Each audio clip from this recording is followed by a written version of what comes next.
ONT Airport, March 23rd, 2026. I'm in one of the newer sleeping pods. The idea is it puts a continuous voice fan you can set on low, medium, high, and you can Bluetooth your phone to make music, or it has the generic like music that you can play from the thingy very quietly. You can hardly hear the loudspeaker or stuff going on outside. Pretty nice. Right there, they're playing the loudspeaker. I don't know if it'll pick it up on camera or not. See, just a little bit of a mumble. You can't hear it as loud as you can if I open the door. But I was just showing you the sleeping pod and then explaining that I'm gonna have to fly on United tonight to Chicago, and I bought a ticket that is Ontario, California, where I'm at, to Chicago, and then back down to Austin, Texas. And the goal when I bought it was to see if they would get my pay card fixed by then, because it's been froze and locked from a fraud from stopping at a Valerio gas station in Sierra Blanca, Texas, I think it was. As I say that, it's not right. I don't know if it's Mexico where that was, but I remember Sierra Blanca something. I want to say Texas, I'm not sure. But anyway, my pay card, they tried to pre-authorize it for $80 because it's a gas station, so that it ran like a fuel pump, even though the actual authorization was $4.77. This caused a fraud, which disabled my pay card, and I've called EFS a couple different times, and then they finally said it's quality side of the deal is messing it up, so I called quality. They're checking on it, but everybody's saying that it should be approved and ready to go and can still use it, because I verified, but all those things were legitimate. It was just the $4 thingy, and it was still legitimate. You had to select that on the deal. And I did that and verified it, and they claim that it's good to go, but since then I've tried to run it 3 times, and it's declined all 3 times, so I'm pretty sure that physical card itself is done. I was able to access the account again, so now I can transfer money out of my pay card account, but then it takes a day or a couple days, depending on the amount you send out, to get to my bank that my family uses. If you send more than, I think it's $250, there's no 50-cent transfer fee on it if you send a big enough amount. However, if I send that kind of amount over $250 to my family bank, it takes them longer to verify the funds before they want to release it to you. So I transferred $500 of what I made this time around to the family bank, but because it's that big of an amount, it's likely to not clear tomorrow. It might clear by tomorrow afternoon, I'm hoping, but basically I can't use any of the money I made because the physical card is done. And I wanted to go to Goshen next month to get magnetic newer decals, because my decals for quality are wearing down after you put them out on the truck so many times. Probably about once a year you gotta replace them because they get faded and cracked, and they mess up if you tape them all up like they're supposed to be doing and stuff. And so I was gonna wait another month for it to get warmer to go do that, but now I'm pretty much forced to go to quality to go freeze my butt off this week, I guess. The good news is they have a run from Goshen, Indiana to Post Falls, Idaho, where they have a run clear out to Battleground, Washington, which is just like 40 miles north of Portland, Oregon. Something like that. Lots of miles. So the first one that I said was 1,883 miles. The second one is 2,330 miles or something like that to get in, and they would pay, the 1883 mile one would pay me roughly $1,400, give or take, a little bit more than that, $1,450 maybe. And the 2,300 one would probably be paid $1,900, somewhere in there, give or take, to me, after you count out the fuel, give or take, because what they pay, well, no, then I forgot that's coming out of quality too, so they don't have the fuel card on it. So it would pay a little bit less than that because I have to include the fuel out of what I get paid. So I take another cut. But it would still be, it's still around $1,400 or around $1,600, something like that, somewhere in that ballpark. Which would be a fairly amount of money to run it across country. To run RVs, excuse me, I'm getting tired of my sleeping pod.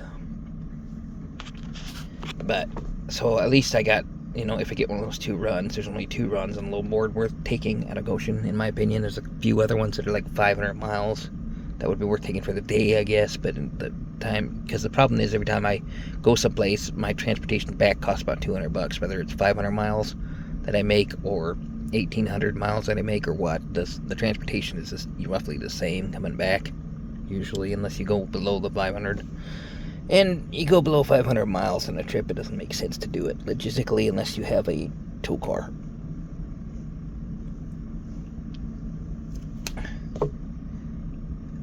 So, which I don't have a tow car and I don't have CDL.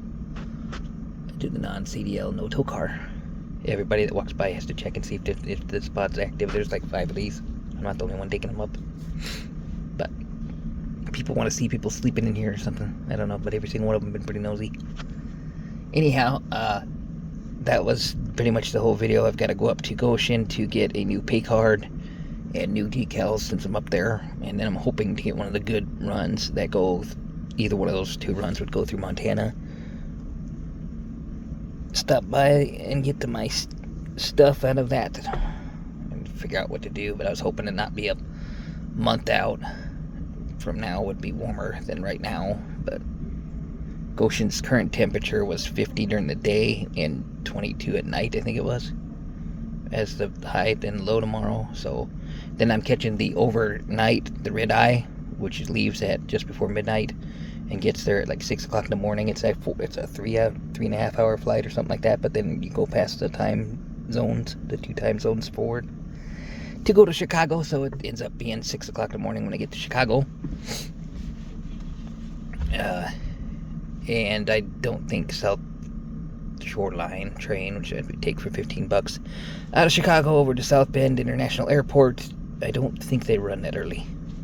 Haven't looked it up yet. I might have to wait a little while.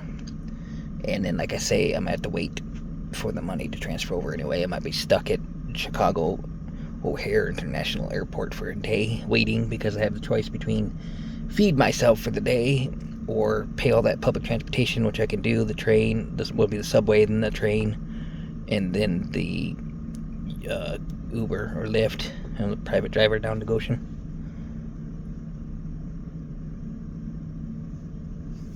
And if I've got enough money left available to do all that, but then I wouldn't be able to feed myself, so my choices are feed myself for the day and wait, because the transfer is going to happen within the day anyway or the next morning. So I might just be stuck at the airport waiting. I don't know. Not something that I really wanted to do. I definitely don't want to go freeze my butt off, but it is what it is. I did get that's my Yeti backpack down there. I did get it out of storage because I learned from last time's trip when I lost a bunch of stuff on the bus coming back, when I put it on the outside bag of the other bag that I had, and it fell off or something down on the deal, and I couldn't get it back. That European bus had like a middle bathroom where you walk down these steps into like the bottom part, almost by the cargo thingy, to use the bathroom, and on top of that is a shelf up top where the people sat, and I had put my stuff there, and then it fell down behind that shelf, and apparently that's no man's land. They can't dig anything that falls in what used to be the old trash can out of the bus, I guess. And he's just like, you're out of luck. I have to wait till the bus gets cleaned to ever clean anything out of there. Well, they should seal it off, in my opinion. But anyway, I lost some stuff on that. It was just a toiletry bag. But when I went to Walgreens this last time around, it ended up costing me about $150 worth to replace it. Which I didn't think I lost that much, but apparently I did. New shaver and power bank and a phone cord and stuff like that for the phone. But so I brought the Yeti with me out of retirement, my $300 Yeti backpack, on purpose so that I could stuff everything in it this time around. And then I have a 850 down REI puff jacket that I just bought that is pretty damn good. It almost compares to my 80 Bauer parka that was $300. This puff jacket was $130, I think it was when I bought it. Feels like it's warmer than the parka at times, so I'm hoping this will be the real test. Taking a RV, most likely an RV. It might be a FedEx van, but most likely an RV. So I think both those runs are RVs. But anyway, taking an RV across country from Indiana to Washington, or from Indiana to Idaho. It's going to be cold temperatures. I hope it's not snowing. I hope there's not ice on the ground. I hope it early spring has started. I don't know. I haven't been up there to know. I was trying to avoid it for another month. But I can't work around not having a pay card because it would cost me every single time I get paid. You get paid at the front of the truck, you get paid at the delivery of the truck. It would take me another day or 2 days past that to get paid, because I'd have to get paid and then get it transferred over to the bank to use it. Because the physical card I could use to immediately buy stuff like the plane ticket and whatnot has now been screwed. And I knew this a long time ago. Should never use it at anywhere but truck stops or flights. You can pay for stuff online like flights and stuff using the card. Basically, you could pay for anything that you don't actually physically swipe the card with. You know, anything you can pay online. You can stop at McDonald's or any other fast food chain and pay the stuff online, or buy for your plane ticket or bus tickets or whatever you need online. All of that will work, but when you go to run the physical card, you risk the chance of it saying transaction for fraud. And then also, if you're in the state of California, which I happen to also be at the moment, this state apparently runs the highest gambit at being flagged for fraud for transactions in places, because it says the transaction happened at blah blah blah, California. So that don't help either, that I'm in California waiting. But I just thought I would make a video 11 minutes in and upload it to you about what all happened to me, and let you see all the people being... Well, those guys didn't even look. I was going to say all the people being nosy, but they didn't even look. Most of the people walking by look. Anyhow, like and subscribe, leave comments, I'll catch you at a flip. Peace.